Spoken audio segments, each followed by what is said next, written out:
when you brought this name to the table, I thought, man, I love Kyle Cantrell. I just love, we've worked with him for several years now. I have people here at our office that know him a lot better than I do.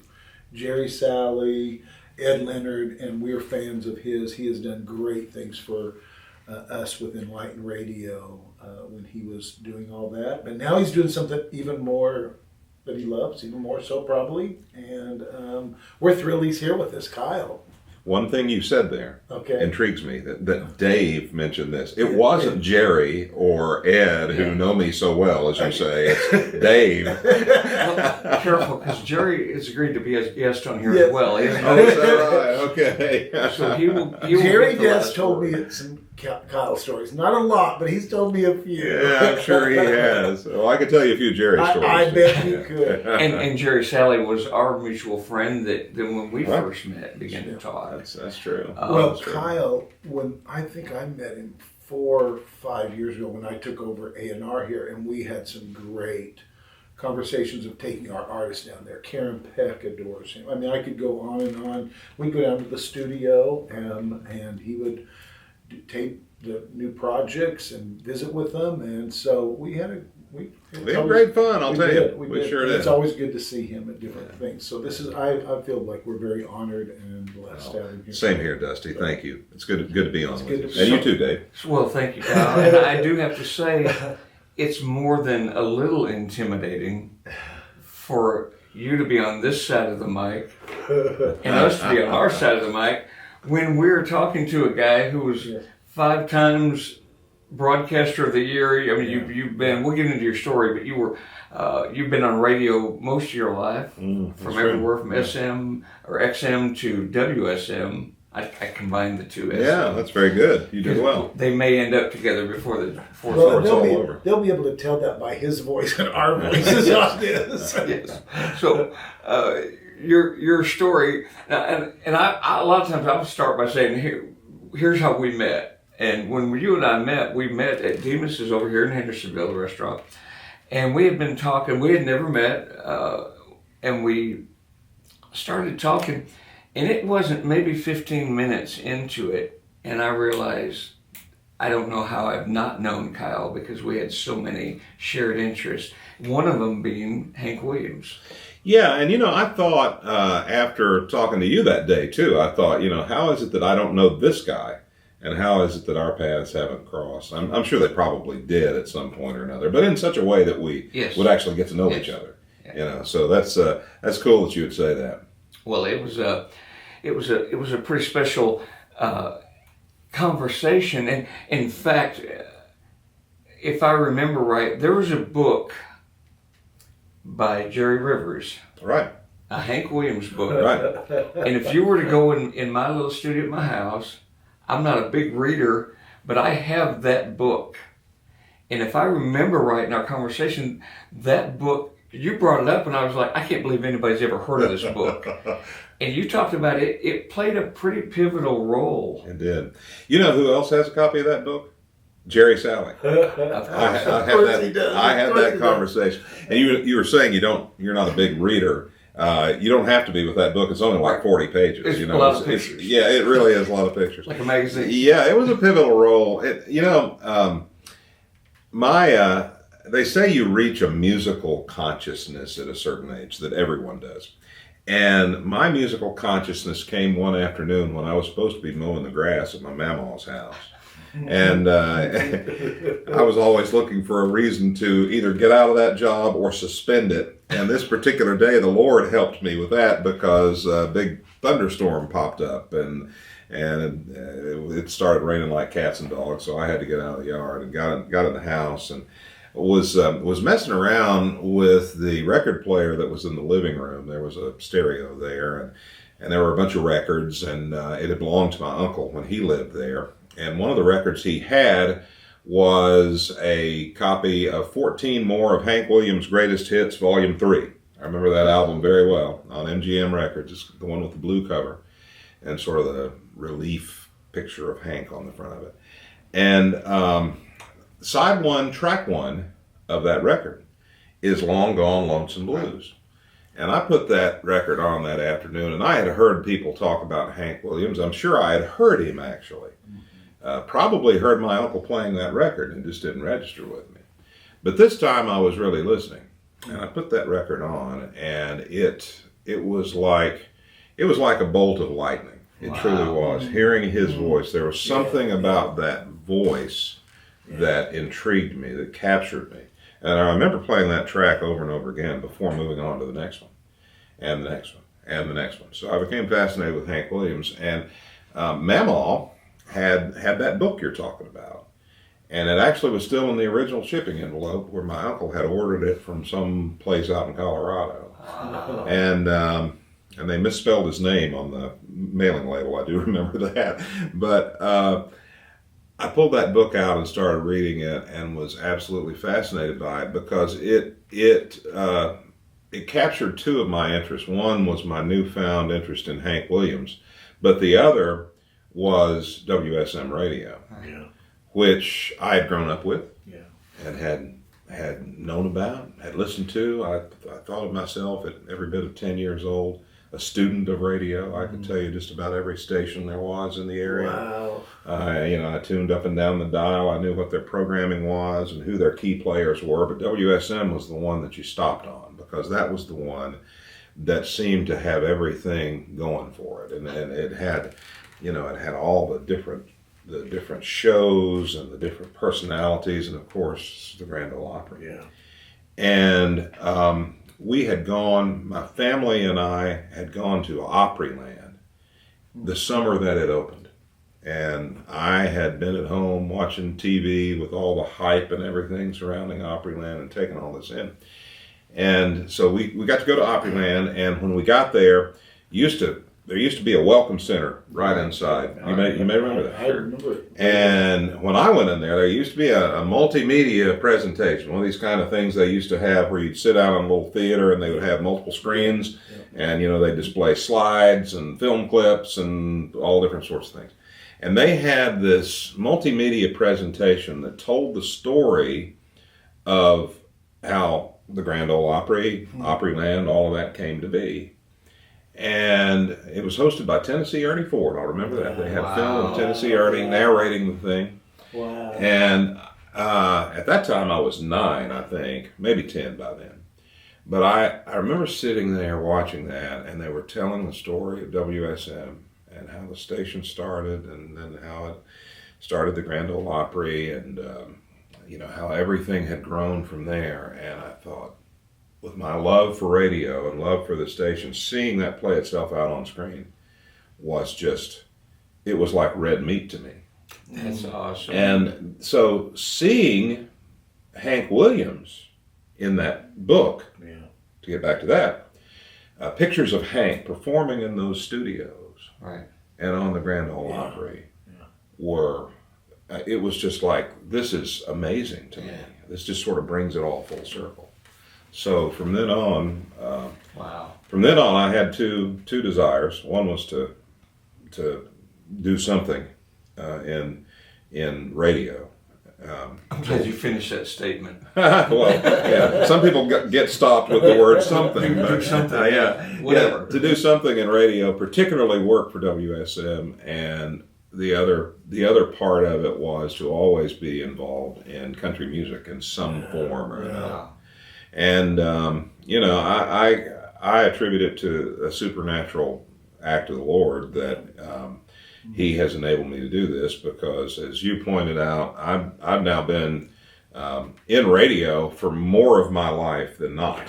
It's been 45 years. And I think if people went into you at Kroger, they would guess that. It was just true. With the voice that you can't learn, you inherit. Oh, absolutely, There's nothing I did to make this happen. Let me ask you a question. Yeah. Roy Acuff had a 78 song, something about behave and go to bed or something. Yeah. It's a 1942 record called "Don't Make Me Go to Bed and I'll Be Good." There you go. I was close. So. Yeah. It was actually one of Roy's renowned songs. I learned later. Roy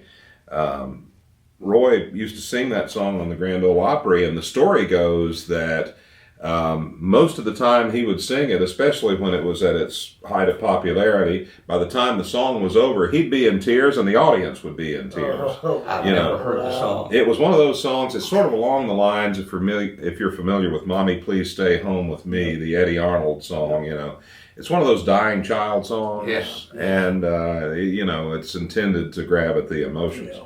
Well, the story about that record is when I was a little fellow, this same uncle that owned the stereo, he had brought me a copy of that record.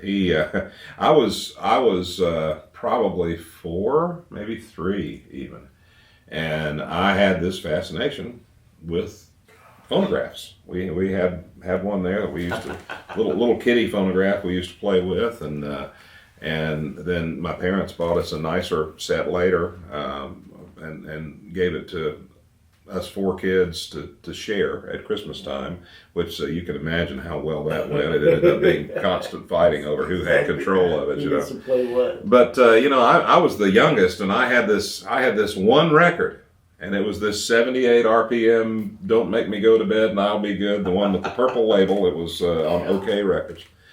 And I would play that record night and day if I had my choice. And I didn't even grasp what he was singing about or if he was any good or any of that. It was just my record, and by George, I was going to play it. Yeah.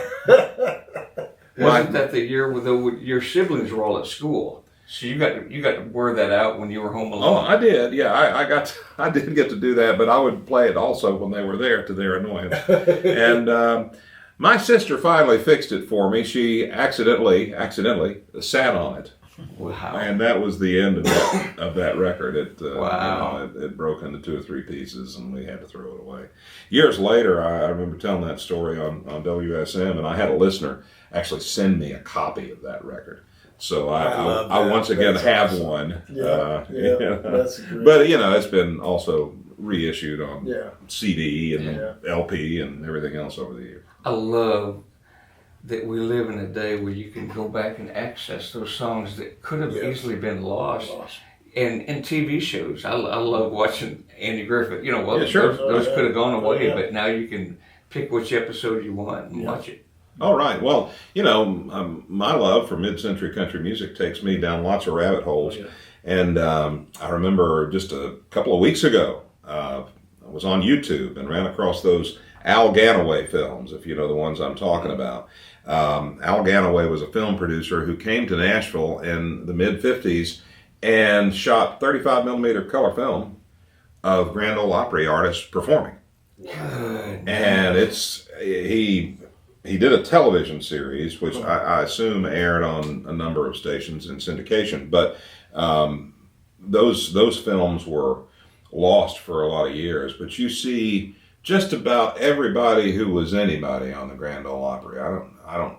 There are a few exceptions maybe, but I mean, I'm talking a young Marty Robbins and Ernest Tubb and Jean Shepherd when she was just getting started, and Ray Price and Carl Smith and Kitty Wells and Johnny and Jack and String Bean and Grandpa Jones and over.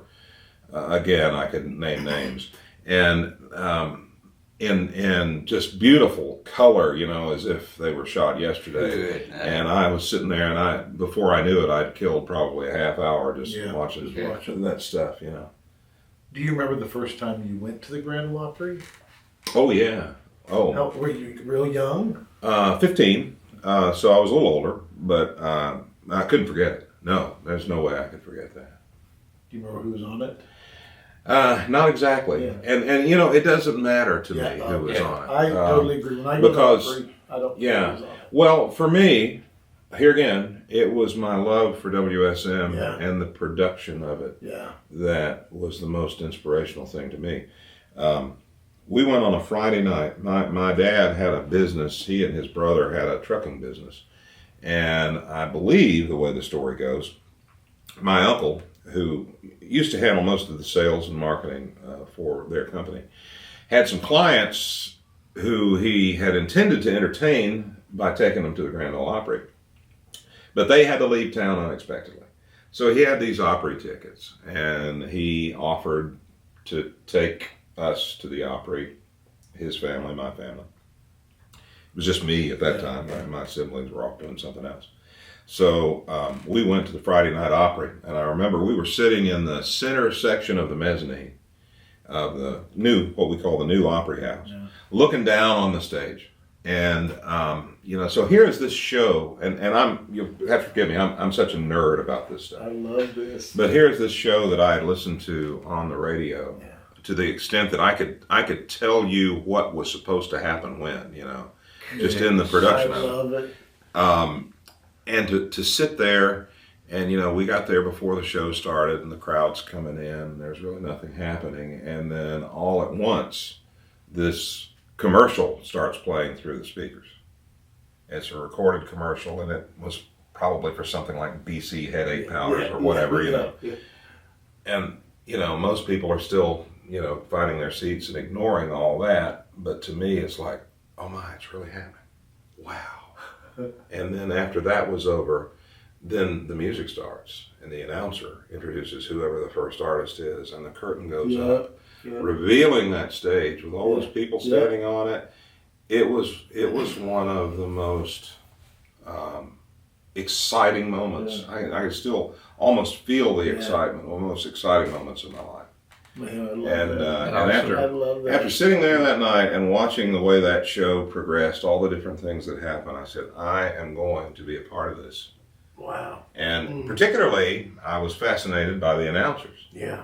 Because, my voice had changed by then, and I'd been told by teachers in school and so forth, you've got something going on here, you need to use that for something. So I kind of thought, maybe this interest in radio I have could be put to use. Yeah.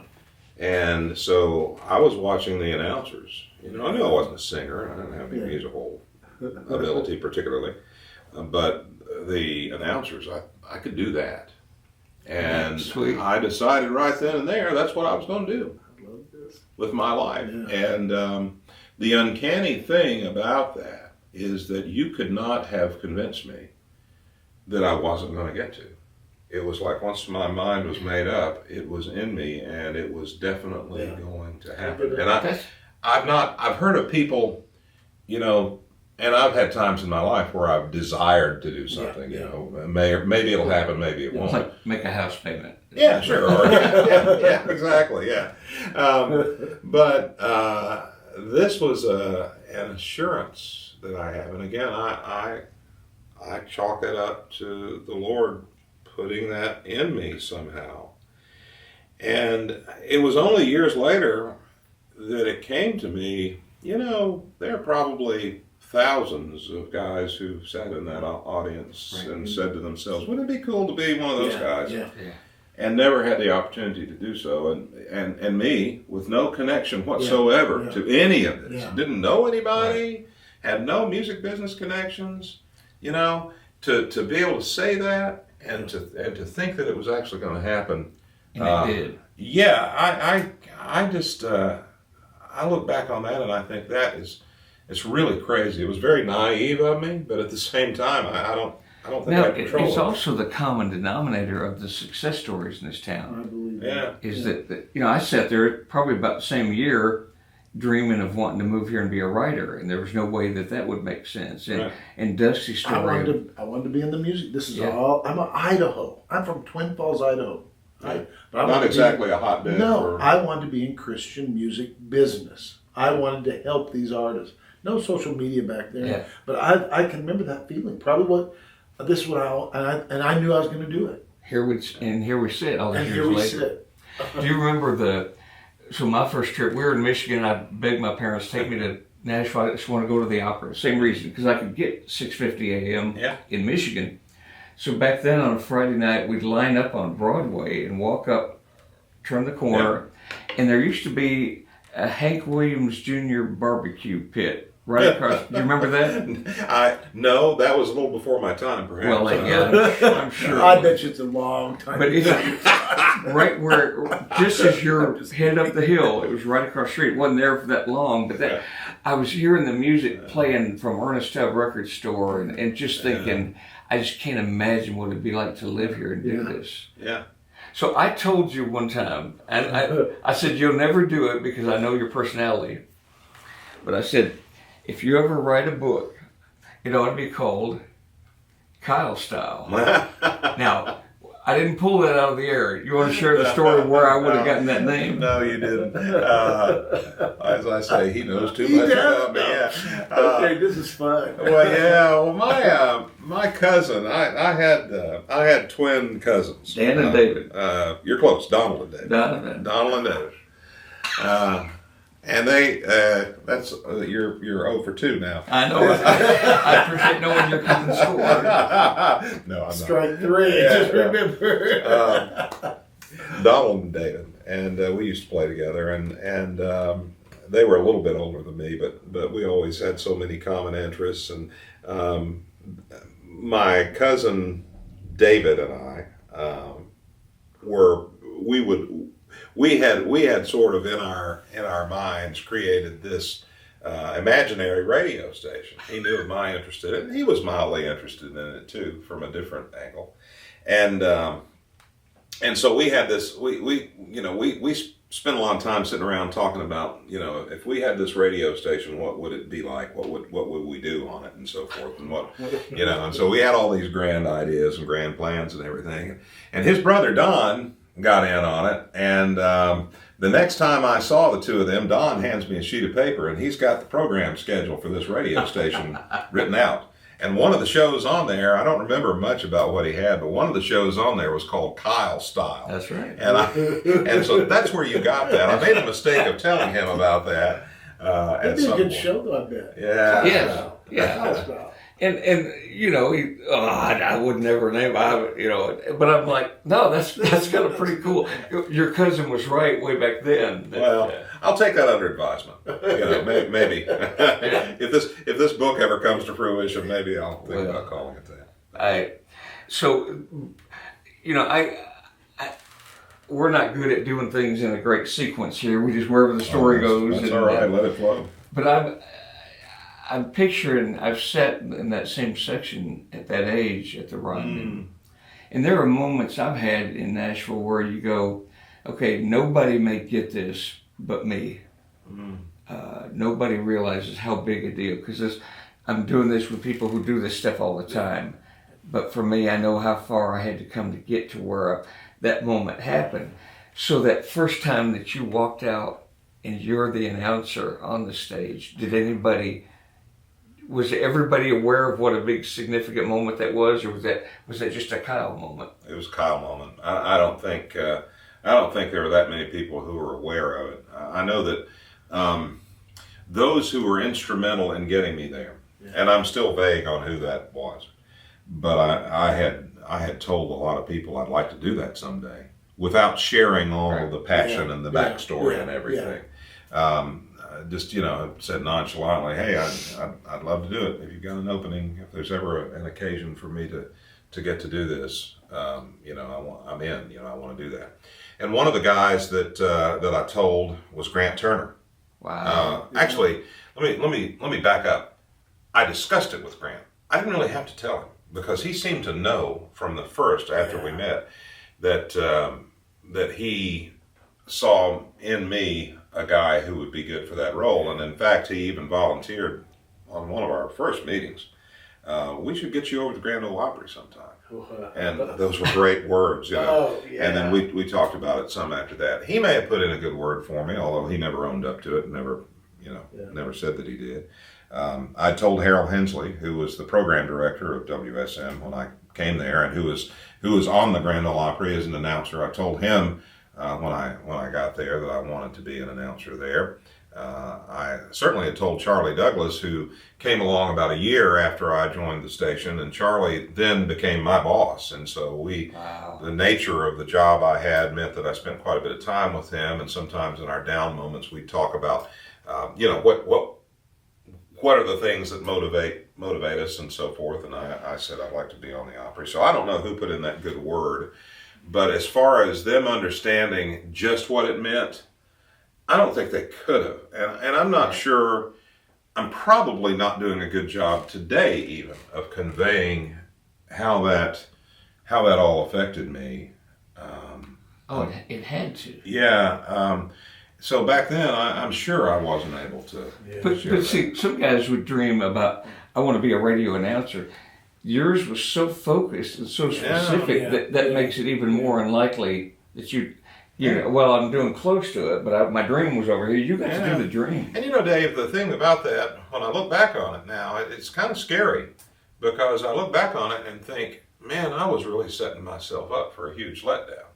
Because it was a very specific ambition I had, and if I had been basing all my hopes and dreams on that coming to fruition, which I was, I could have been in for a huge crash had it not happened. Wow. And the likelihood is that it wouldn't happen. Everything that has happened to me is so unlikely. Especially during that period of time, during that stretch of time. So what do you remember most about that first night? Well, I'll tell you, we used to have a joke among those of us who worked at WSM and who listened to the Grand Ole Opry and knew about it and followed it and so forth. And the joke was that the engineers never could get the announcer's microphone turned on at the right time. It's like church audio. Yeah, so that when you listen to the Grand Ole Opry on the radio, usually the first words you'd hear out of an announcer when the segment started was, "Portion of the Grand Ole Opry is brought to you by," you know. And so we used to say, just learn to say that word, "ortion." Yeah. So the first night, the very first time I was on, that's the way it was, and I have a tape of it somewhere. It's me saying, "Orson of the Grand Ole Opry" is unbelievable. Now, part of that is my fault. I actually jumped the gun on them and started too early, so it was partly my fault. But it was kind of it had become a self-fulfilling part prophecy. Of the story. It's always the sound guy's fault. You never take. Yeah, well, yeah. Yeah, in this case, it probably wasn't, you know. But do you remember the first guest you introduced? Oh, sure, yeah. The first artist I introduced was Ray Pillow. Okay. A lot of people don't remember Ray, but Ray was an artist of some note. He never really had a whole lot of hits, but he had been one of those steady players, we'll say, at the Grand Ole Opry. He was very good at hosting shows. He was very good at entertaining an audience. He sounded great as a singer.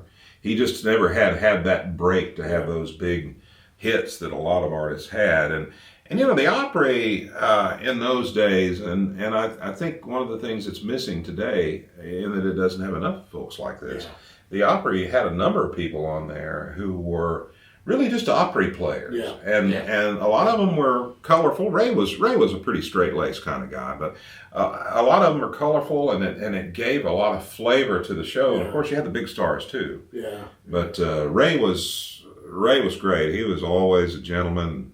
I'd introduced him before at you know, shows unrelated to the Opry, and you know, so I knew him a little bit. But and the fact that I started early, I was supposed to have cued his band to play a little theme song or a little vamp, as we call it, leading into the show, and I'd forgotten to do that. I was so nervous that I just went right on into my part, and he just picked up right as I introduced him. He picked it up without missing a beat and carried on with what he was there to do. Who was the first artist you worked with at the Opry where you went, I can't believe I'm talking to? Oh, it'd have to be Roy Acuff. That's what I have so much history with Roy, you know, through that record. I don't think I ever told him that story actually, but I wasn't, you know, a huge fan of his musically, as in I was not, you know, just wild about his music or anything. I enjoyed it, but it was who he was. You know, a lot of folks have forgotten that he was this iconic star of the Grand Ole Opry. If there ever was a star, if the Opry ever had a single star, it was Roy Acuff. Yeah. And so he was, even in his 80s as he was when I started working with him, he was bigger than life. Yeah. And the first time I introduced him was on a Grand Ole Opry matinee the following summer after I made my debut on the Opry. And I couldn't believe I was getting to introduce him.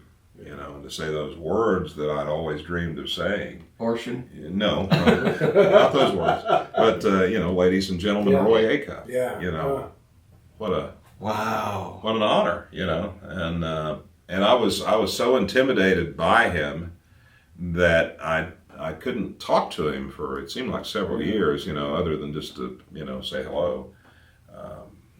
We never really got to bond until much later. Yeah. The thing that announcers like you, yes, they got to have the voice, but something that they always seem to also have is an uncanny ability of knowing the history.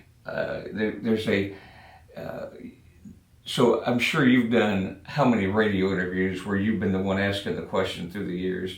Mm-hmm. It's one thing to have a radio voice, but you also have to have that knowledge of who you're talking to, what you know their stories. Is that something that your love for Hank Williams as an early kid? I mean, you obviously were into the story. Did that just kind of spill over into the other artists as well? Yeah. Well, it's, you know, to your point, being a successful radio host, I believe you have to be a communicator. So you have to have the voice, and you have to be able to speak clearly and authoritatively and coherently and that sort of thing. And a lot of people, probably the majority of people who hold down jobs in radio, stop right there. Yeah. And that might be good enough if you're just, you know, doing what people tell you to do. But if you are going to do the interviews, and if you are going to build an audience that appreciates you as well as the people you're playing, you're going to have to go beyond and into that territory you're talking about, where you have some knowledge of the subject, and where you don't go into interviews without some idea of where you're going. Here's my list of questions, and we're going to stick right to this list. You can't do that. I mean, that's never effective. It's always good to have a plan, but you got to be able to deviate from it. That's what we're missing is a plan. I think you're doing a starting point. We just don't know where to end. You're doing just fine. I think it comes down to passion. Yeah, I agree. You know, man.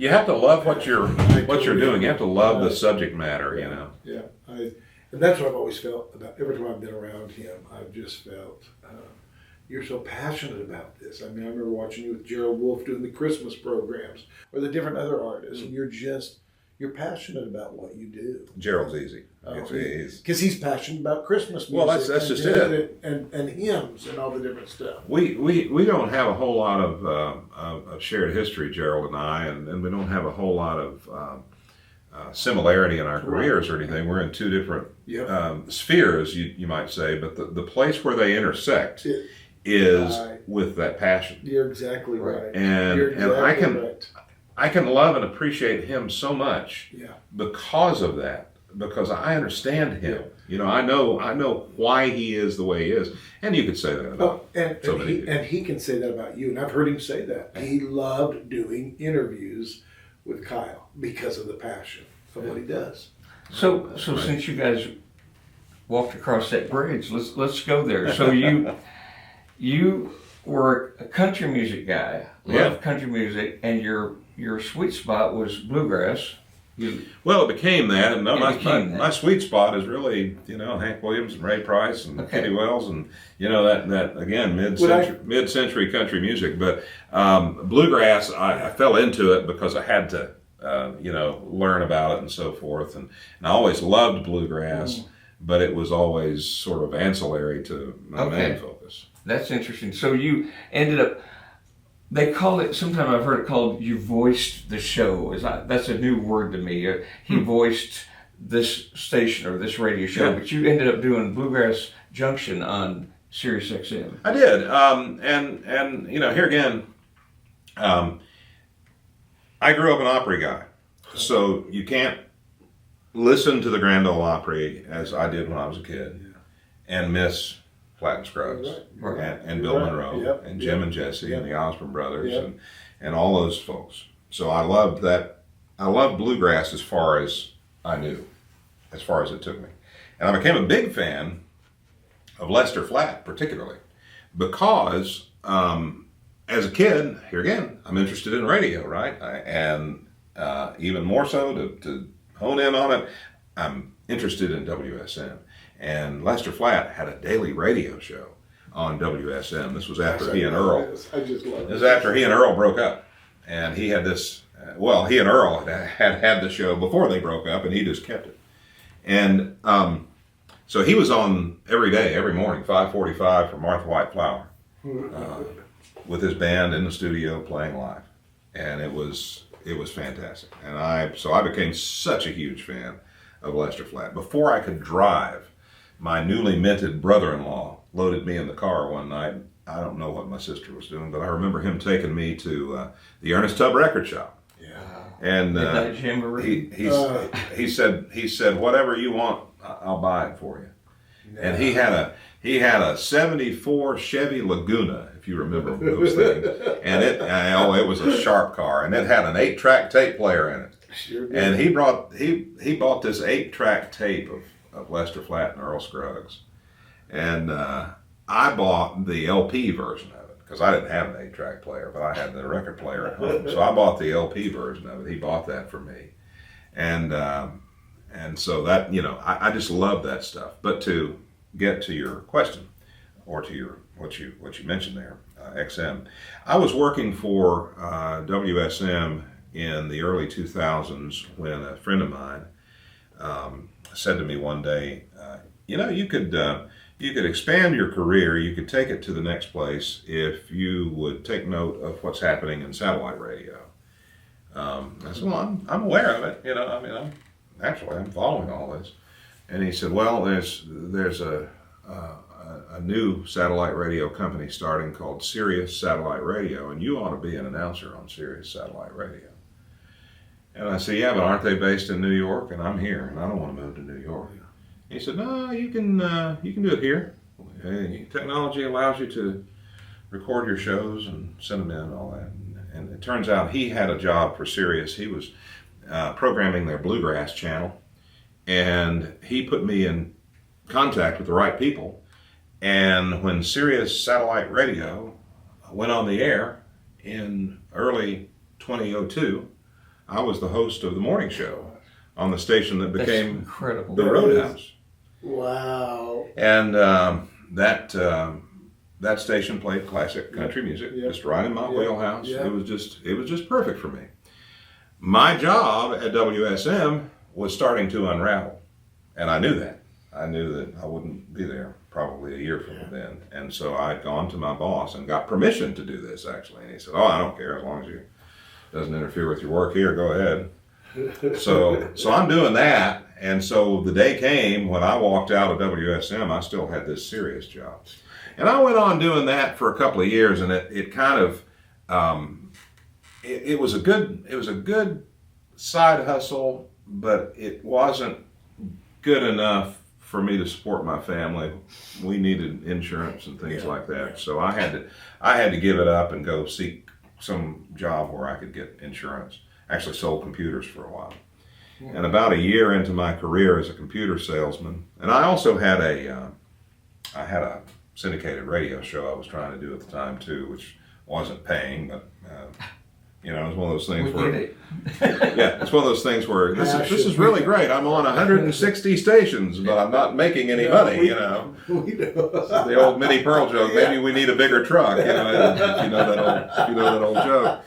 But anyway, I'm working at this computer office, and I got a call one day from Eddie Stubbs, who I'd worked with at WSM, and Eddie said, you will be getting a call from a guy named Ray Knight, and he'll be calling you from Washington, D.C. And he works for XM Satellite Radio. And they are looking for someone to program their Bluegrass channel. And he had called me, and I said, I don't know anything about programming, but I know a guy who does. Wow. And so you should talk to him. And so, sure enough, the phone rang the next day, and it was Ray Knight. And Ray said, hey, I figured you were working as a PD someplace. I figured you had a job. We really could use somebody like you. And I said, well, let me give you let me give you a caveat here. I've worked around bluegrass all my life, but I have not ever programmed a full-time bluegrass station. And he said, that's fine. No one has programmed a full-time bluegrass station. That's something that really doesn't exist outside of satellite radio. Right. And he said, you'll do fine, And I said, okay. So he said, well, I'm coming to Nashville. Let me meet up with you and we'll talk. And so I met him at the Music City Sheraton, the downtown Sheraton, one afternoon, and we sat down there in their little lounge and talked to him for probably 30 minutes, and I walked out of there with a job. It was the craziest thing.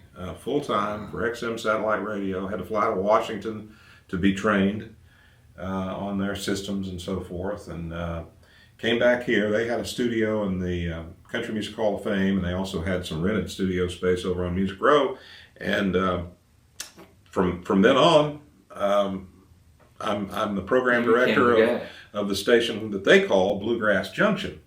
And in about 3 years after that, we merged with Sirrius, and it became Sirius XM. So it was almost, if I remember right, you ended up doing Enlighten, which was the Southern Gospel. You ended up being programmer for that, but that was like, we need somebody who already knows this.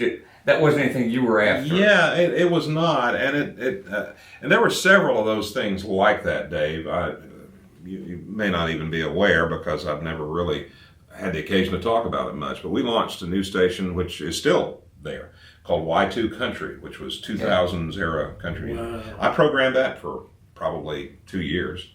And we had a station called, and I didn't come up with this, but it was called Red, White, and Booze. It was. It was. Is it still around? I think it may be. It may be. It was an online channel, and it was. It was set up first. Yeah. It was like honky tonk music, And in all those cases, it was like, we need somebody to park this station with. Oh, there's Kyle sitting over there. He only does bluegrass, So we'll give him this. But meanwhile. The Bluegrass station became a passion of mine because I truly love the music. And you asked me a while ago if that wasn't I forget what word you used, but the sweet spot. That's it. It really became one. That's what because I found that first of all, I loved the community of the bluegrass music industry. Yeah. It's like no other, and. The love that those artists have for their fans, and it's returned by the fans, and the casual nature of it, and the artistry of it. My goodness, I would put bluegrass musicians up against any musicians in any form of music, and most of them are playing things live that. Other artists would only dream of doing. And they all play with each other, they interact with each other. Right, I mean, when bluegrass artists get together, when bluegrass musicians get together, they get the guitars out and the banjos and play, and to anybody else, that would be a busman's holiday, but to them, it's like, this is what we do. Sure. Yeah. So I really fell in love with that community, and one of the things that I discovered was I didn't think it was getting a fair shake, because it's such a small industry. Most of the artists weren't used to being treated like stars, and so I wanted to treat them like stars. And I made a point of making everything we did on Bluegrass Junction be as professional as possible. Yeah. And that when you walk in here, you're in the big time, but you are the big time. To let them know that. And we started doing shows where they would come in and play in the studio. Loved doing that. We did a lot of shows where we would interview them about their albums. Yeah. I've probably done there are artists 1,000 of those. Artists like Donna Ulysses that you were pivotal in her career because you treated her like, as good as she is, you brought her to a new level like you did a lot of artists. Well, she says that, but she had the talent and she had everything going on. It's just she hadn't been heard. Yeah. The way she needed to be. But there's a lot of people that have the talent that don't have a Kyle in their life as well. Mm-hmm. And I, as a guy who just listened and watched from a distance, and and you may not know this, but I grew up playing 5-string, and Really? I got to play "I'll Fly Away" on the center of the Ryman stage one night with the Spear family, and that was a big deal for me. Sounds like it would be. Little Roy Lewis had a record called the Gospel Banjo, and in Michigan, when I was learning to play, that was, to think I could play gospel music and the banjo was a huge deal. And he was the only guy I knew. I've never met him, but so all that to say, I've followed bluegrass, and the intersection with Southern gospel was never as close as for many as it was for me. And all of a sudden, you found yourself right in the crosshairs of both. What was your background with Southern gospel? Well, where I was going with what I was telling you about Bluegrass Junction is I was so busy with that station because I was taking it so seriously and putting so much into it that I don't think a lot of my superiors, and I've never really been much of a promoter of myself, and so I don't think a lot of those who were making such decisions in New York and back here in Nashville really knew what I was doing and knew what an intense job it was, so therefore they kept putting these things on me. Yeah. So that's how I got Enlighten. I remember one day I got called into my boss's office here again and said, well, Marlon Taylor, and you guys know Marlon, you know, Marlon Taylor is retiring, and we need somebody to take over the Enlighten channel, and we want you to do it. And I said, well, that's fine.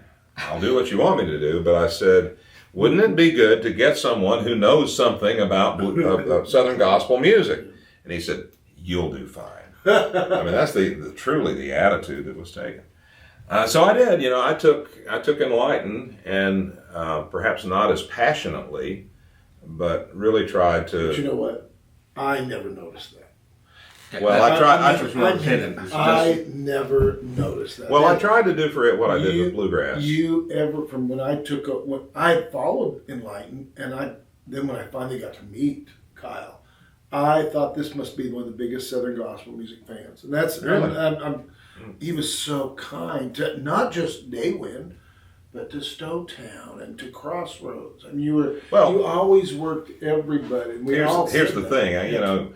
Being a radio programmer, you learn, and I learned this at WSM, you learn how to deal with labels. Yeah. And you realize that they're your lifeblood. Yeah. You know, you're not going to get too far with them by just, you know, being a jerk all the time. And it amazes me how many program directors think that's the way to operate. We as a record company owe so much to Kyle. I'm not just patronizing you. Well, the sound.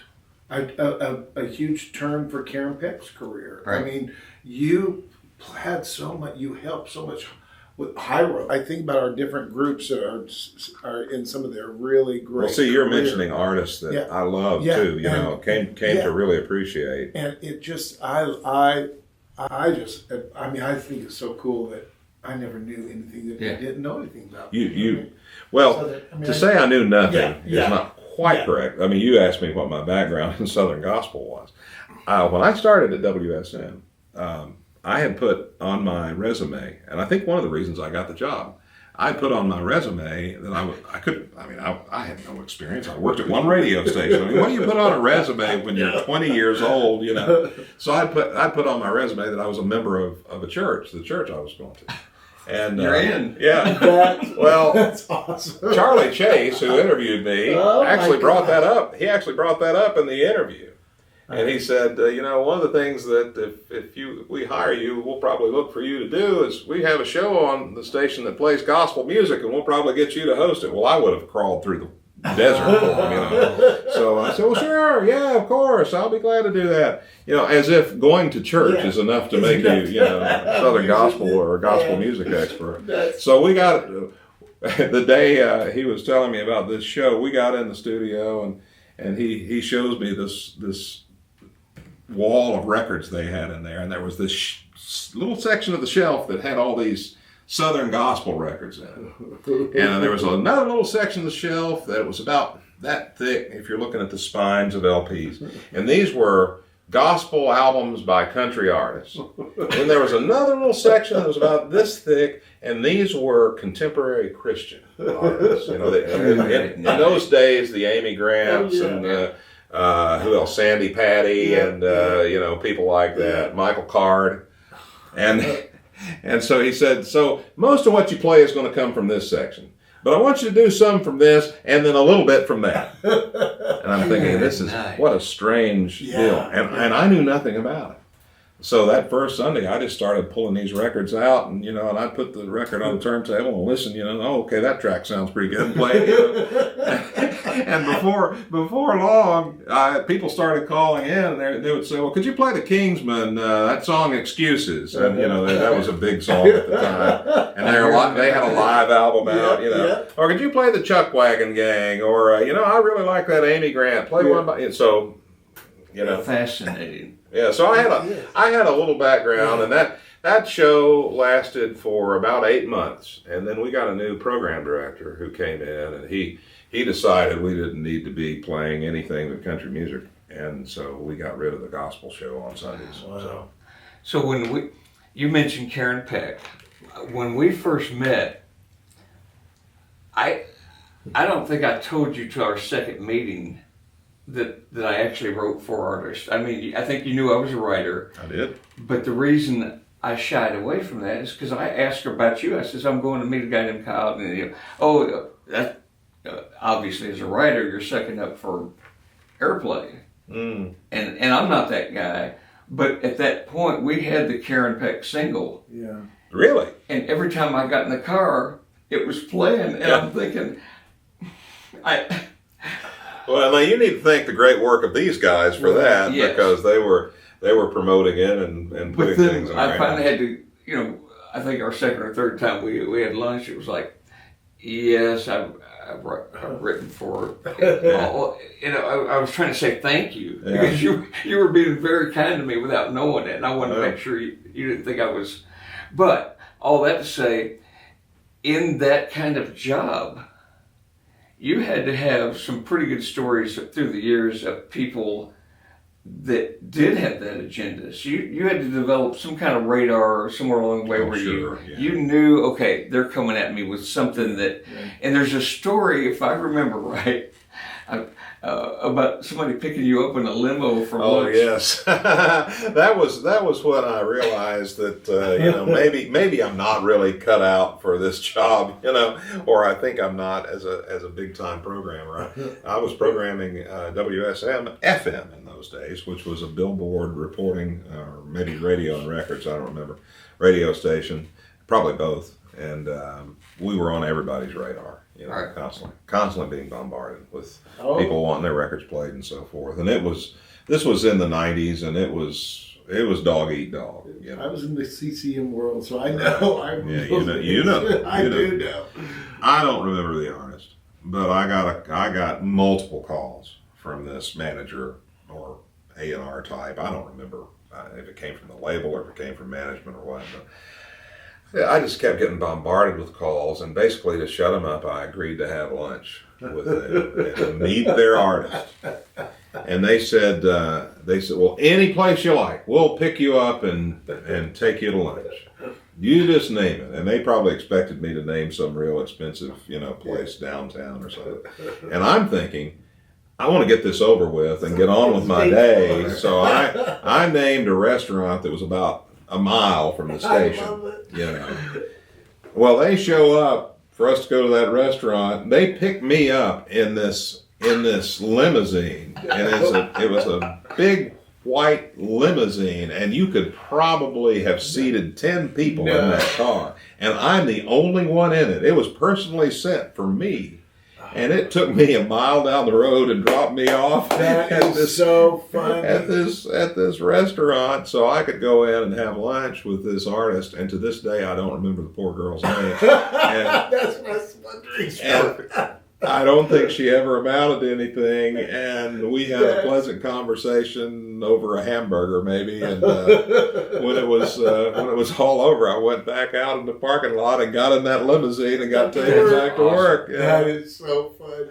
But you had to have had several times when you felt, it may not have been the limo, but you felt like people were, because that position of programmer can make or break careers, and you had to have a pretty good radar. It's really hard, and I've seen other people struggle with this, and it's hard not to struggle with it. It's hard not to start thinking that you're a bigger deal than you are when people are constantly coming at you and trying to get you to do things. Even on a much smaller scale, that would happen in bluegrass. Oh yeah.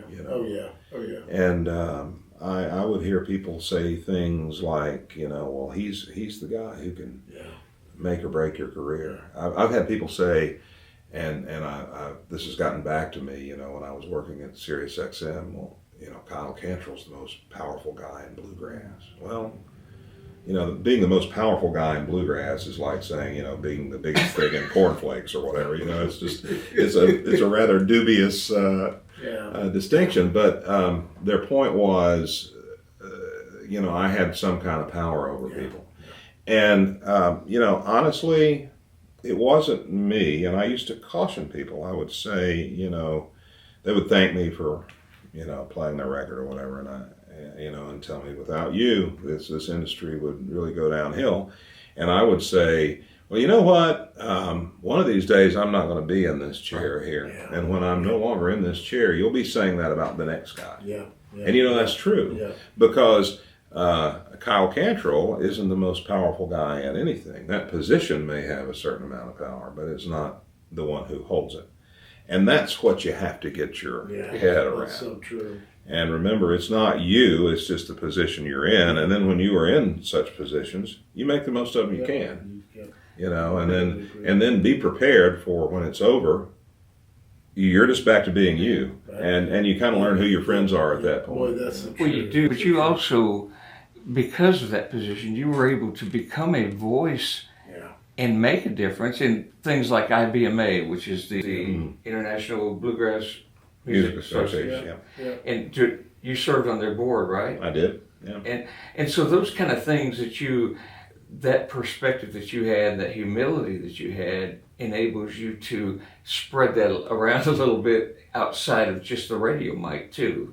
Well, I like for people to learn from my mistakes, and I made a bunch of them. And I figure they're not much good.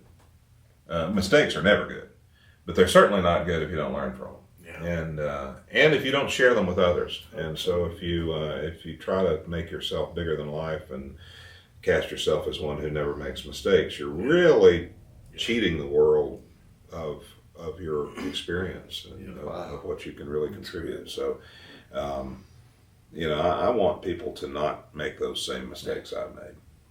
So there's a story. And I'm going to ask you the question, and I don't remember the story, I just remember some of the pieces of it. And if you say, I can't tell that on this show, I will edit this whole line of questioning out, I promise. Okay. There was something about the Hall of Fame and some missing masters. Oh. Yes, you're kind of there. This goes back to my passion for Hank Williams. Yes. So the year was 1987, and leading up to New Year's Day 1988, we started thinking about, and I don't remember whose idea it was, I think it may have been Charlie Douglas's, that we needed to do something to commemorate the 35th anniversary of the death of Hank Williams. Which was on New Year's Day. 1953. And his vision was that we produce a New Year's Eve special, a show that would sort of delve into the deeper and more covered up aspects of Hank Williams' life. And he asked me if I'd like to be involved with that. And I said, of course, I want to be involved with that. Well, to rewind just a little bit, I'd become friends with the guy at the Country Music Hall of Fame who worked in their library, one of their historians. He was actually the acquisitions director, I think it was his title, something like that, for the Hall of Fame. His name was Bob Pinson. He had actually built their collection of recordings. When the Hall of Fame first opened, when that library first came into existence, he provided the records to for the foundation of that collection, and he had that's how I'd gotten to know him. He had made friends with me. I was working WSM, and he said, anytime you get records that you're not going to use, that you would otherwise throw in the trash, send them to me. Yeah. Because what I want here at the Hall of Fame is I want this collection of country music that documents country music from A to Z. It doesn't matter if the record was never a hit. Doesn't matter if it's any good. If it was recorded as a country record, I want it in our collection. So I started taking him records, and which that grew into a friendship, and we had a lot of shared interests. He was working on a discography on Hank Williams, as a matter of fact, and so we had a lot to talk about there. And so in the course of talking about his discography one day, he told me about these transcriptions, radio transcriptions that they'd run across that had Hank Williams on his daily 15-minute radio show on WSM for Mother's Best Flower that had aired mostly in the year 1951, and they had these transcriptions. And I said, Bob, I read this book by Jerry Rivers, and Jerry actually mentions those shows they used to do for Mother's Best, and he even mentions the fact that some of those shows had been recorded because Hank was such a big star and was on the road so much that the station allowed him to pre-record those shows, which they didn't do a lot of back then. Well, it turns out that those shows, actually a great number of them were recorded on 16-inch acetate discs, which was the medium of choice for recording in radio stations in those days. And they sat on the shelves at WSM until the station moved from its downtown studios to Knob Road. And not wanting to take a lot of that stuff with them, they began throwing things away and throwing it out. And so there was a guy named Les Leverett, and at this point, I'm sure he wouldn't mind me mentioning his name. He's passed away, but even so, I don't think he would mind me mentioning him. Les Leverett had acquired, if you will, some of those recordings, those Hank Williams records. The way he told the story, he saw a bunch of stuff going out the door one day, and when the cart stopped, he looked at it and he saw the name Hank Williams, and he started grabbing it up. Not long after that, the company brass issued this memo, not directed at Les, but directed at everybody. We are cleaning things out, and any of the stuff we're throwing away is intended to be thrown away. Therefore, if we find any of you with it, there will be severe repercussions. Wow. Well, he was a company man, and he didn't want to lose his job, and so he hid those discs away for years and didn't tell anybody he had them. But somehow word got out and got to Bob at the Hall of Fame, and Bob said, "Look, Les, I know you don't want these things to be known, but in the interest of history, they need to be preserved. And so we would like to, and forgive me if this story is getting long. No, this is good. We would like to preserve those recordings for history's sake, so would you let us have the disc for a little period of time and take transfers of them, and then we'll give them right back to you. And then we'll keep the recordings under lock and key. No one will ever be able to hear them without your express permission." And so he agreed to that, and the Hall of Fame made copies of them. Now, I'm talking to Bob one day, and he lets it slip that they have these tapes that were made from Les's discs. Now, back to the New Year's Eve special, I told my boss, I said, "Well, you want unique material on this show, and I happen to know that there exists a collection of recordings of Hank that have never been heard before, or only rarely heard." And he said, "Do tell." And I explained the situation. And he said, "Well, why don't you go down there and see if you can get at them?" So I went to Bob and I said, "Bob, here's what I'm doing. What do you think the odds are that I could use some of that stuff if we get the appropriate permissions?" He said, "Well," I don't know. He said, This is an interesting situation because this is WSM asking for their own stuff, Goodness sakes. Except it really wasn't ours because we threw it away. It's a very strange, strange legal implications, So anyway, he let me hear some of those shows, and much like the first time I ever heard Hank's voice on anything I was talking about a while ago, this was another one of those lightning striking moments, because what made these recordings so special was that here we have Hank unscripted. Yeah. And he's interacting with his band, clowning it up. He's, you're seeing aspects of his personality that you can't get from listening to a record. Yeah. You're hearing him do commercials. You're hearing him do songs that he ordinarily wouldn't do and hadn't recorded. Lots of songs that he never recorded were on these recordings. So I said, well, I've just got to have some of this stuff. So I made a list of shows or songs that I'd like to have. It was probably 20 pieces of audio, and gave it to Bob, and Bob said, all right, well, we'll run this up the flagpole. Well, the words that came down from Hall of Fame management are this is too polite a setting for me to tell you what they said, and it was basically no, So I go back to Charlie, and I told him what the Hall of Fame said, and he said, won't let you use them, huh? We'll see about that. And he picks up the phone, and as I recall, he didn't even have to look up the number, but he dialed up Les Leverett. And he gets Les on the phone. He said, Les, I understand that you've got these recordings. Would you let us use these for this show we're working on? Well, by that time, National Life and Accident Insurance Company no longer existed. Les was about to retire. He didn't care what happened. So he said, well, of course. He said, they're yours anyway.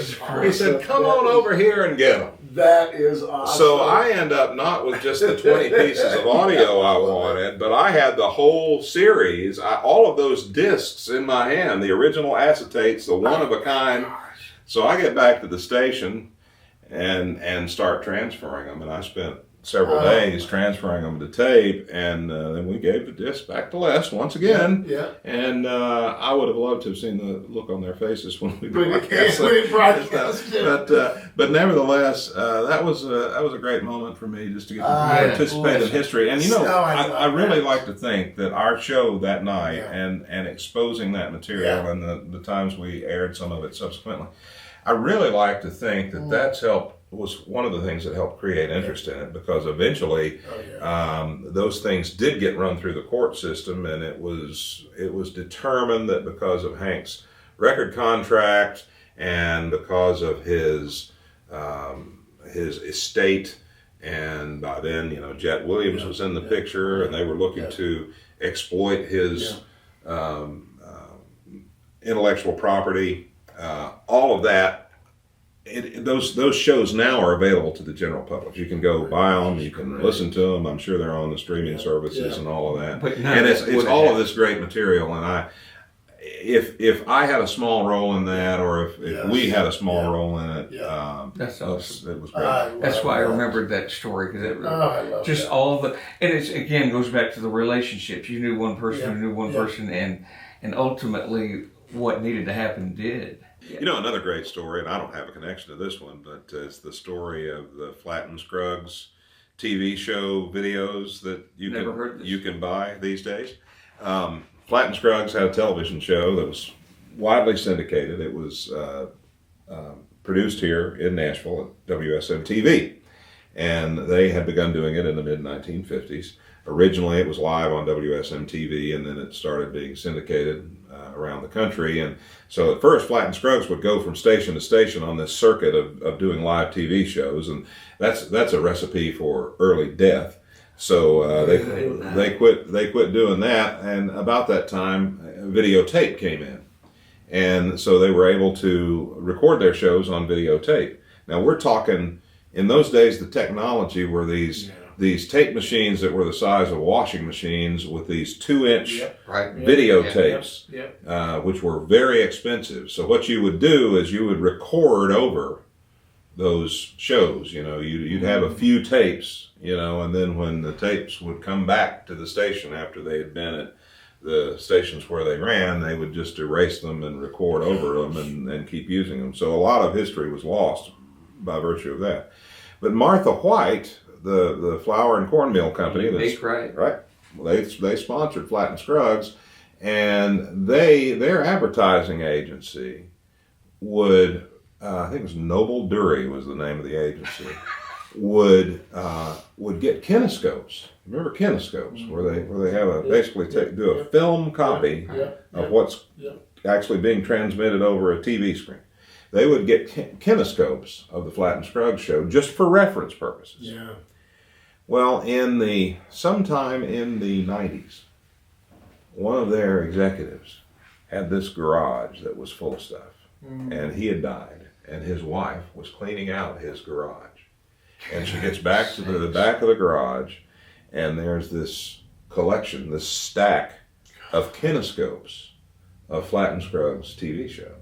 Wow. And they go and run these films, and you're seeing these shows from the late 50s and early 60s. Wow. And then the killer was when they put one on, and there is 7-year-old Ricky Skaggs on Flatt and Scruggs TV show. Wow. And Lester introduces him as little Ricky Scraggs. Oh my goodness. Wow. And he comes out and he sings, Ruby, are you mad at your man? And he's got his little crew cut, and wow. And of course Ricky gets this call. Hey Ricky, we've got you on this. Man, he flipped out. Well, he did, because as he told the story, and you should get him to tell you this sometime, but when he was just a little boy, and his dad was, all about all things country music, and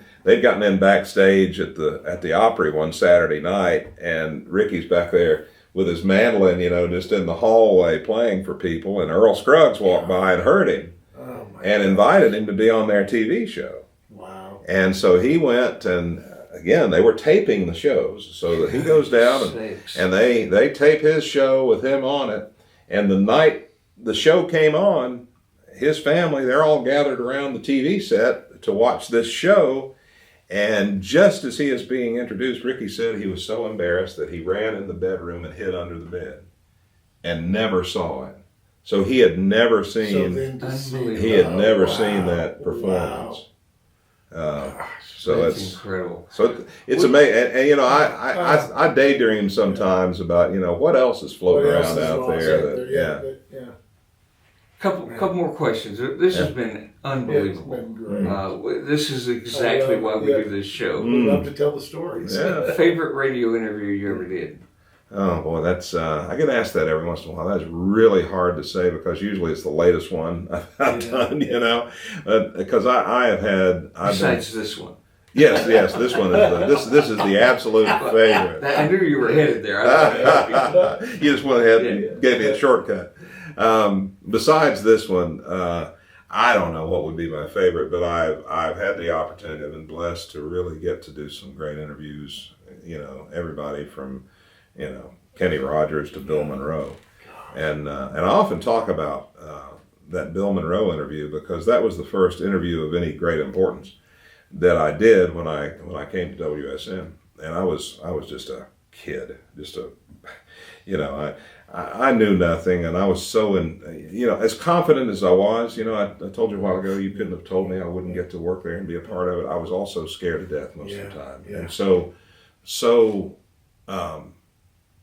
unconfident, if that's a word. So I got a call one afternoon from Keith Bilbrey, and he said, "Hey, I need you to come in and fill in for me tonight. My wife has just gone into labor. She's going to the hospital to have our child. I need to be with her. Can you handle the Friday night Opry warm-up show for me?" This was before I worked the Opry. I was only been there just a few months, at the station. And I said, sure, like I said, I would crawl through the desert for them, whatever they asked me to do. And so just as he's hanging up the phone, he says, "Your guest will be Bill Monroe." And I thought, Bill Monroe, Well, not only was he this big star, but he was also notorious for being a man of very few words. Yes. Very difficult interview. And sometimes the ones that he had weren't always the one you wanted to hear either. Right, and sometimes he could be downright mischievous in the way he treated people and so forth. So I was so intimidated, and I remember thinking, maybe he just won't show up. But sure enough, in all of his white-hatted glory, he shows up right on time. Well, we did the interview. I got into it, and it turns out he was in a good mood that night, and he was very, very gracious to me. In fact, we really hit it off. That's and Bill and I were friends from then on. I was genuinely a fan of his, so it wasn't hard to ask him questions that would draw him out, and then he would be flattered by and so forth. But I was so scared that night that I didn't bother to record it because I thought this is going to be a disaster. I'm not going to want to remember this interview ever. So years passed. I leave WSM. I'm at Sirius XM. This would have been about 2008, 2009. I'm at church one Sunday morning, and this lady, who was a dear friend of ours, came up to my wife and I as we were leaving, and she said, "I want you to meet my son. He is visiting from Mississippi." And so he comes up, and she introduces us, and I said, "Well, it's very nice to meet you." And he said, "Kyle Cantrell." He said, "Aren't you on the radio?" And I said, "Well, yeah, I do radio. I work for Sirius XM." He said, No, not Sirius XM. I thought I heard you on WSM." And I said, "Well, I worked there for 20 years. He said, "Oh, okay, yeah." He said, "Didn't you used to do the Friday Night Opry warm-up show?" And I said, "Well, no. I filled in on it a few times, but that wasn't my regular show." And he said, "Yeah." He said, "Well, I could have sworn I heard you interviewing Bill Monroe one night." And I said, yes, you did. I did do a Bill Monroe interview on that show." And he said, "I think I got a tape of that someplace." And you know what? He brought me, or sent through his mother, a tape that he had recorded off the radio of that interview with me and Bill Monroe. Okay. And I sounded every bit of 12 years old, and it really wasn't all that great. But you could hear that we had kind of gotten on well and so forth. So that I thought that was really cool. This has been amazing. I do want to say one thing because I know we've got to go. I know you're doing something that's so cool right now, which I love. You do your own radio thing that you're doing. Tell a little bit. Thought you'd never ask. I know. That's what I love because I know it wasn't enough that he wore the shirt. I know. Oh yeah, I wore the shirt. I love that he's doing this. Yes. I love that he's doing well, this. Carry on. I truly do love bluegrass, and it truly is my sweet spot today. I left Sirius XM about 1.5 years ago, and had really been thinking about this for a long time. I've had the good fortune to work in just about every radio medium there is: AM, FM, satellite, and internet. And I decided that I would start an internet radio station, and this will probably be my last big project, if I had to guess, because it's it is a big project. But I started a station that we call Banjo Radio, which I love the name of it. Yeah, Banjo Radio, and we play bluegrass 24 hours, 7 days a week. It's very much like what you'd expect from a bluegrass station. We have artists on there. It's a pretty small operation, meaning that it's just me right now. Someday I hope that we can expand it and broaden our horizons a bit and have other people on there doing things. BanjoRadio.com. How is there? BanjoRadio.com is where you go to. You can listen live and get more information. You can listen right in your browser there, or you can go to the App Store for iOS or Android and download our Banjo Radio app. It's all one word, Banjo Radio, so search that way. We're also available on Amazon Alexa. If you've got an Amazon Alexa device, you can listen to us that way. But we have a great time with it. I bet you do. I need to check that out. It's great. This has been incredible. We love to tell a story, but when you bring in a real storyteller, I could sit here another 3 hours. I could too. Well, put on your best radio voice and tell him I love to tell the story with Dave and Dusty. We take free promos. This has been great. You're watching I Love to Tell the Story with Dave and Dusty. That's awesome. That'll work. That's awesome. Thank you so much, All right. Kyle, thank you. That's awesome.